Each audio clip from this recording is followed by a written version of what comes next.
And what we're doing with the oil sector is that we also don't have any input in the oil sector. Truth be told, look, in 1993, Abacha signed what they call PSCs, production sharing contracts with some of these oil companies. All right, in 1993. And there were two conditions. They said, number one, that that contract will be reviewed if ever the crude oil went beyond $20 in terms of price. And at that time, the crude oil was selling at $9, $10, $11. Perhaps they never thought that crude oil would sell for more than $20. As we're speaking, crude oil is at $70-something. Nobody has reviewed that contract. The second clause was that anything they drill that's beneath 1,000 meters, that they will pay no royalty to Nigeria. As we speak now, most of those big oil companies, in fact all of them, they've sold all their onshore assets, sold marginal fields, sold shallow waters, and they moved deep sea. And they're drilling 2,000, 3,000 meters into the ground. Nigeria gets nothing for that. So even in that crude oil, we're sub-optimizing. When you hear 2 million barrels per day, what actually accrues to Nigeria cannot be more than 900,000 or 1 million barrels. Because we don't have the technology. We even are not putting in the capital in the PSC.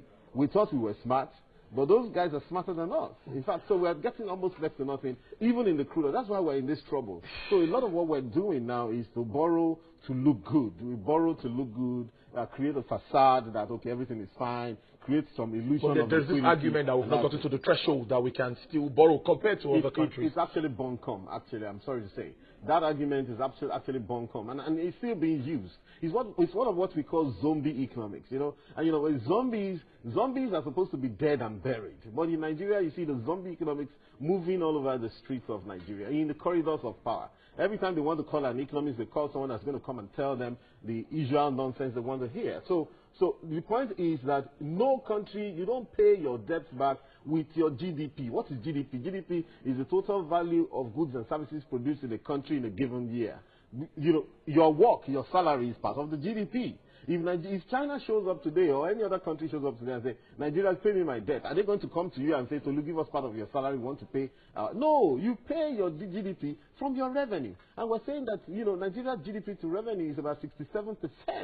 Meaning that if Nigeria was a person and Nigeria earned 100,000 naira every month, 67,000 is used to pay debt. Is that the way to manage an economy? Let's look at the German approach. The Germans actually believe, and quite rightly so, that the government is only an agglomeration of all businesses and all individuals in an economy. It's just that scaling up. And that's why the Germans are so disciplined. And I think that we could do with a lot more discipline in our Now, almost finally, we're moving into an election year, and many believe that a lot of politicking will also affect development and growth.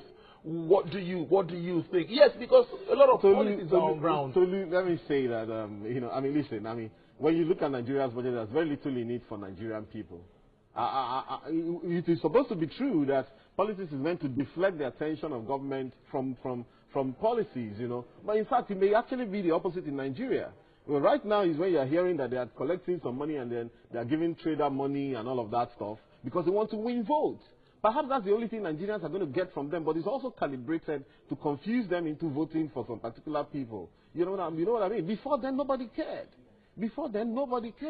So if somebody was serious-minded in governance, that's when you will say, okay, now you may be actually politicking. But when someone has no plans at all, and you can see that fact from the fact that there are usually no major projects for the people. We don't see that pro-people approach in government. You see a scenario where they have not even been able to curb their own excesses. It's still all about buying the big cars for themselves and traveling everywhere and all of that. That's what we see. We've even seen scenarios where we haven't lived by example. For example, someone gets sick, he travels abroad, and then you say, how can you then expect the people of the country to toe the right path? So leadership by example is it, But so hey, let us expect that at some point in time, let the people get what it is that comes to them. Yeah. I don't believe that the politics will actually cause any serious changes, apart from the fact that some loose money will be spent for the people to confuse them. But again, a lot of that money will go into some individual pockets. Okay, Pastor, let's leave it at that. CEO Global Analytics. Thanks so much for looking at issues